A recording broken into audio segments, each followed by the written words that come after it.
Kisumu is the third largest city in Kenya, sitting almost on the equator to the west of Nairobi, on Lake Victoria, the second largest freshwater lake in the world. And therefore, Kisumu has the fishing industry as one of the most important industries in the county of Kisumu, of which I'm the governor. Kisumu is also known very much for its sporting population, young people who excel in soccer, in hockey, and other games. And they have won Kenya several medals in international and African matches. As we sit here today, Kisumu is going to hold the 9th edition of Africities Summit as an intermediary city. Indeed it is, because the population has been growing, and we do believe that by the year 2050, the population of Kisumu may be easily 3 million, if I'm not wrong. One of the reasons why the population is growing very fast is because the economy is also growing. It has a strong agricultural sector in the county, in the background, which supplies the city with agricultural commodities, both for consumption and for export to other parts of East Africa. And therefore, we're talking about a city which is very dynamic, is very lively, is very entertaining. We have a lot of entertainment sports in the county, on the lake. And therefore, anybody who comes to Kisumu will come to a city which is typical of cities which sit on great sizes of water resources. Well, you know, in the year 2010, Kenya had a new constitution which restructured the system of government in Kenya.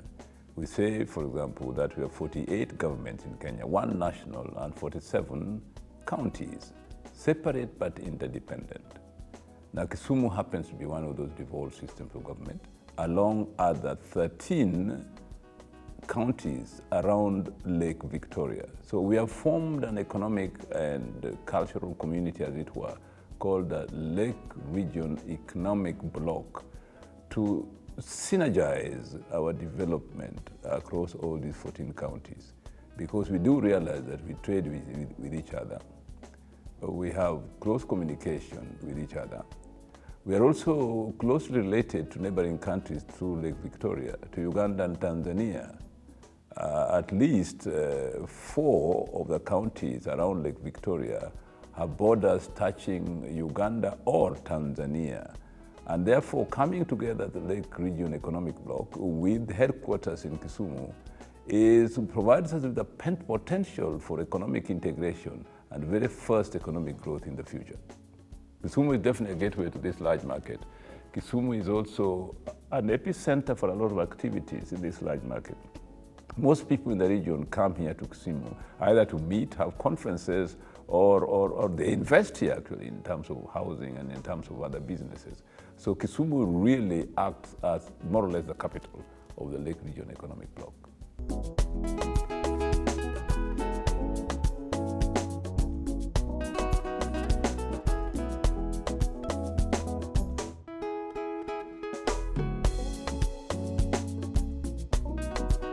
One of the ways by which we're preparing for this change is to have a local detailed geophysical and spatial plan of the city, to know exactly what we have today. Where do people live? What kind of natural resources do we have? What kind of infrastructure do we have? What kind of problems do we have in terms of the use of land and environmental control? Because the environment is a very important issue. As you know, during COVID pandemic, it was realized that we need to revive urban farming because access to markets beyond Kisumu was rather difficult, but people had to be fed. And you know, human beings are very innovative. All of a sudden, you are seeing corn gardening in the city for people to get from corn gardening what they could eat on a day-to-day basis. And it has been proven that this corn gardening is a very effective way of producing food, especially where you don't have a lot of land. And it has therefore proven that cities of the future will have to be integrated in many ways. Another thing that we found during this COVID pandemic is that when there are close downs in the city and people can't travel to the central business district to have access to malls and other facilities, they need to have them in their neighborhood. Therefore, the future urban planning, and which we have initiated already today, following our special geophysical plan, is that living neighborhoods must be integrated. They will be integrated in terms of not just apartments where people live, but in terms of facilities that people need on a day-to-day basis, markets, playgrounds, health facilities, and so on. This must be integrated in planning so that agglomeration of settlements within the city, of what they are called estates, can actually be as much as possible self-sufficient.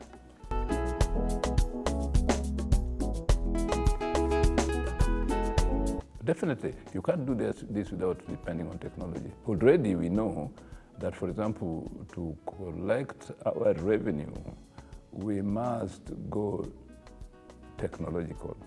We must have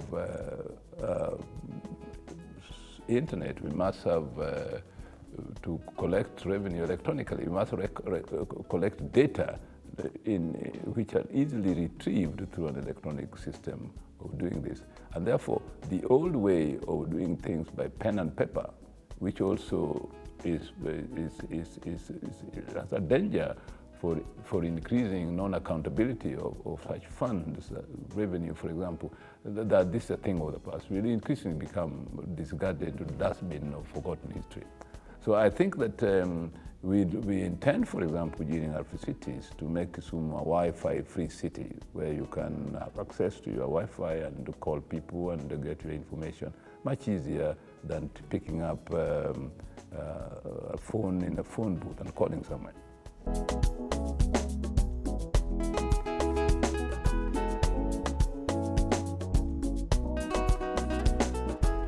That's one of the reasons why one of the committees we have in the Council of Governors is a committee called Committee for Urban Affairs and Urban Development, which is a very important committee because we do realize that in the constitution that we have that produced devolved government, although we have an Urban Areas and Cities Act which deals specifically with city problems, the government has not internalized the fact that planning for cities and financing cities development is a very important issue in counties like ours. And indeed, even in other counties with small towns, we must still plan for the growth of those towns because, as you know, these towns are growing exponentially into the future. And therefore, financing urban development, planning for urban development, giving urban areas resources to look after their needs and plan for the future is something that we must cater for, both in the division of revenue bill that is used in the Constitution to divide revenue between the national government and the county government. There must be given special attention to urban affairs. And our committee so far has depended mainly on money from the World Bank for urban development. Now, we cannot continue forever to depend on donor-funded projects in urban areas. It must be germane to the money that is available in the Treasury that is disbursed to counties under the Division of Revenue Bill.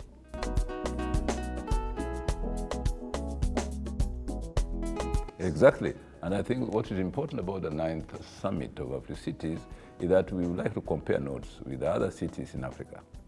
What is the mode of financing of urban areas in other parts of Africa? How do they envisage dealing with emerging problems of growing and exponentially growing urban areas? Do we in Kenya have any lessons that we want to share with others? What lessons do others have that they can also share with us so that Africa can develop some kind of common pool of knowledge, common pool of ideas on how to deal with urban development and problems that face urban areas? I think that is very important because you may find that what happens in Burkina Faso may be relevant to what happens in Kenya.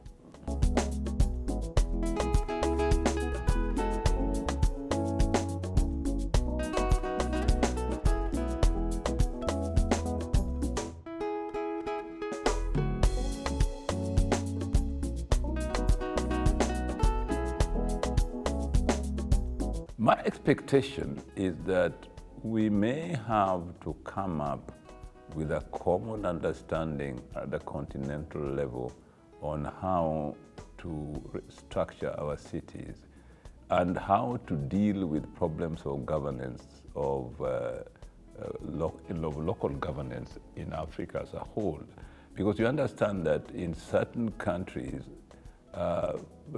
local governments enjoy tremendous power and get tremendous resources for their national government, whereby you may find a country where 40% of the national budget is dedicated to local governments, either in terms of states or provinces. In the case of Nigeria, it has states, because Nigeria is a federal system. In the case of South Africa, it's provinces, which really are quasi-federal system, but provinces in South Africa don't have as much political power as states in Nigeria.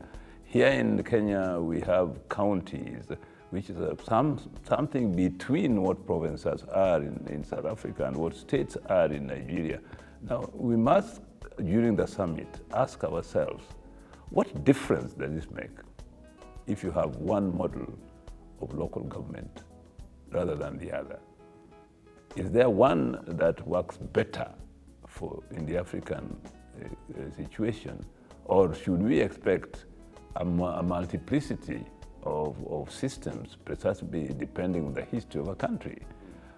Do this multiplicity of systems still provide a future for citizens living in these intermediary cities in the future, as these intermediary cities quickly become or rapidly become the metropolis of the future, because they're not going to remain intermediary forever. That transition from being intermediary to being a metropolis must be very carefully managed and very carefully resourced if we have to avoid some of the problems that Africa's present metropolises have, like urban congestion, lack of proper structures of habitation, or when you want to build a metro, the built environment is so dense that it costs you an arm and a leg to build a metro. I've always said that we should avoid catching the Mumbai flu, because I know that Mumbai, when they wanted to do a metro, they found it very difficult to do so because of the manner in which the city had grown over time. It was not envisaged that at one point it would need a metro. That had become a very big problem. You see what I mean? Yeah. Whereas Mexico City, which is a very big city with a very huge population, when they did their metro underground, it was not that difficult. So we need to get these lessons and find out there are certain things we may not do today, but precisely because these cities are growing, we must envisage doing them, but when they do them, they should not be such so expensive, precisely because we planned ahead of time.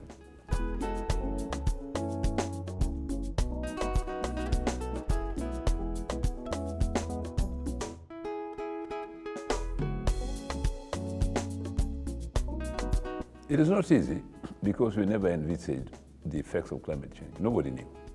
So nobody can pretend that we have the answers to that question. But we must confront the problem.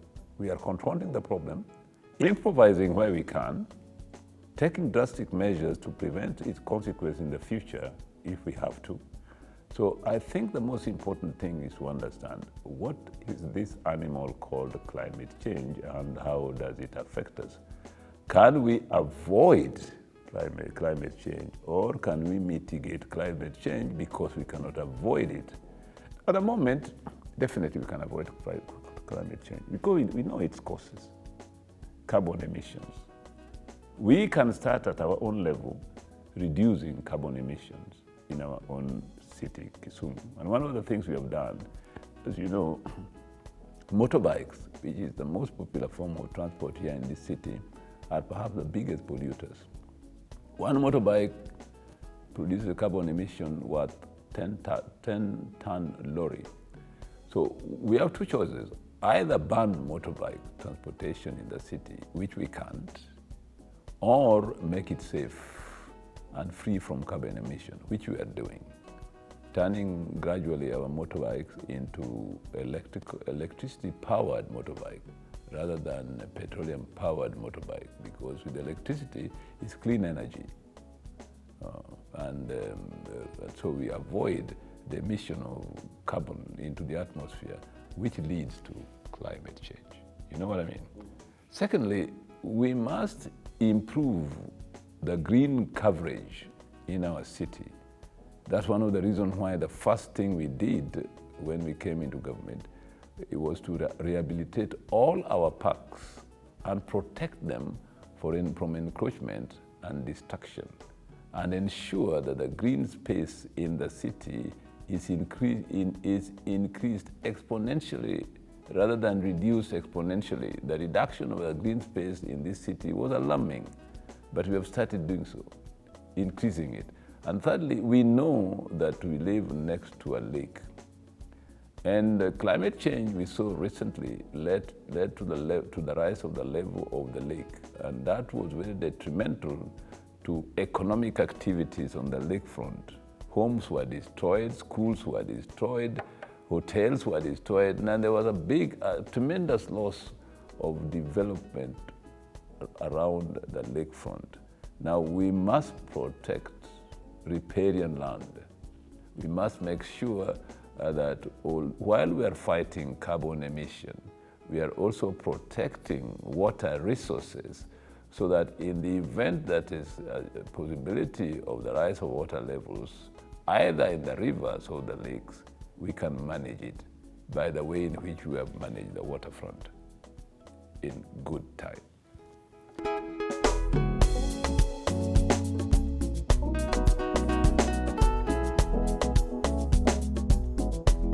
Well, you must understand that, as I told you, Kenya is composed of 48 governments, one national and 47 counties, which means that the counties really are where people live.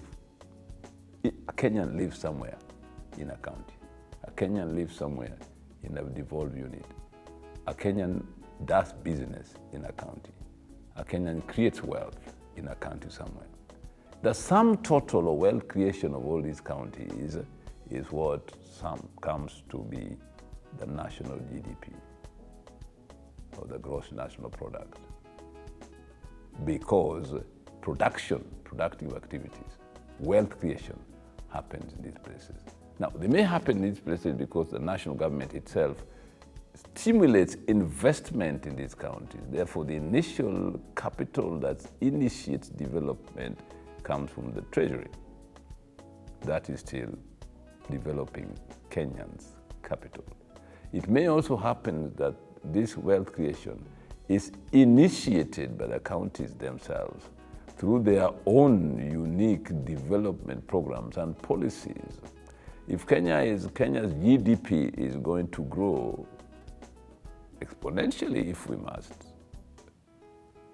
then the two levels of government, which are interdependent, must commit themselves to wealth creation,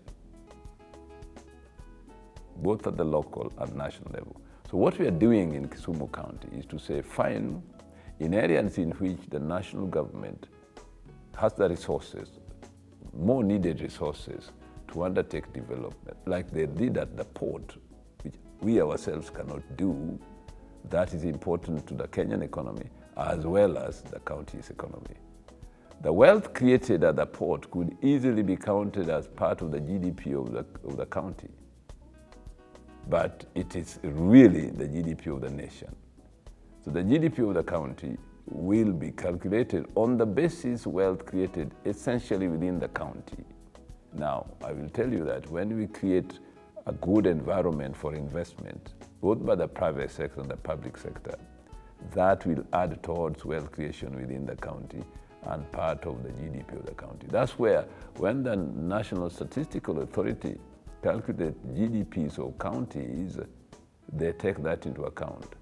And it has been found that there's a correlation between good economic policies, better systems of accountability in counties, and their rate of GDP growth, gross domestic product growth.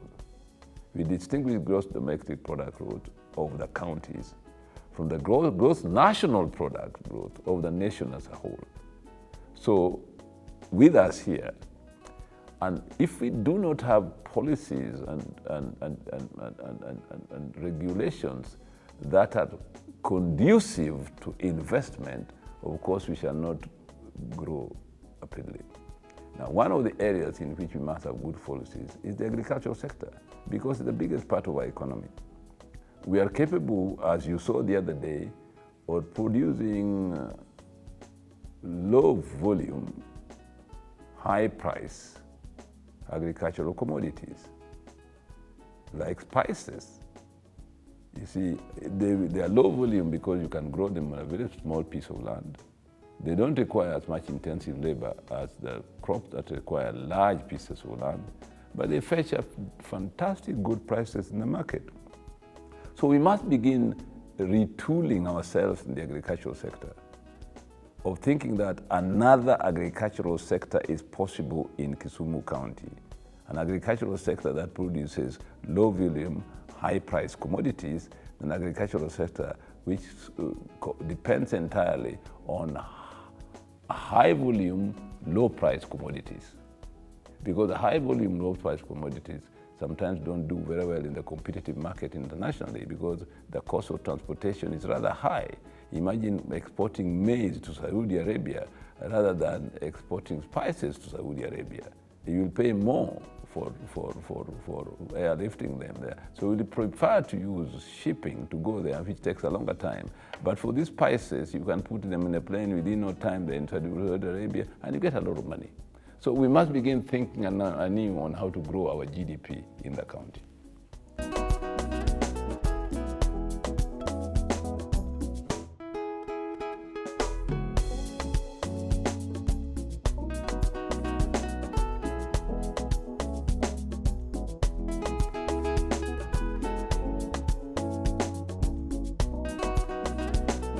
Some time ago, before infrastructure was improved in Kenya, people who come from this region went to work in Mombasa or Nairobi, either on the railways, Kenya Railways, Kenya Railways and Harbors Corporation, as it were, employed a lot of people from this region. So was the port of Mombasa. So did the plantations in Kericho, in Thika, and so on. So were the policemen and the teachers in big urban centers like Nairobi. There was a big export of labor from this region to outside. And they stayed there for long, quite often not coming back even for Christmas. And finally they came back later when they're retiring, which means that all that time, whatever they earned were invested where they were working. Of late with devolution, there has been the opposite movement of human resources, where quite a number of those people who are working there now prefer to come and work in the counties. Even those people who work in Nairobi and Mombasa now prefer to have some investments here and visit the county more often. And that has also led to other people who are not necessarily residents of Kisumu County coming to invest in Kisumu County. That since devolution started, we have seen an increase of backflow of skills and expertise to the county rather than what was there before. Now, this is very interesting because sometimes you think that when people come back like that, they may create an employment. But interesting enough, when they come back like that, because they have money to invest in something, they actually increase employment. So what is happening now is that within the hinterland of Kisumu County, in the rural areas, more people are staying in the rural areas because they have to produce food for these newcomers in the city. The city is a growing market, an expanding market for rural commodities from the countryside. stimulated by this backflow of people who coming back to Kisumu. And you can see it on Riat Hill, who are building those houses, those beautiful houses on Riat Hill. It's not the peasant from the countryside. It's that middle-class person coming from Nairobi and building that middle-class house and needing a watchman, needing a cook, needing somebody to clean his compound. Those are 3 workers per one house. If you calculate the number of houses being built on Riat Hill, and you find that they need at least 3 workers, imagine the amount of employment being created there. It's not small.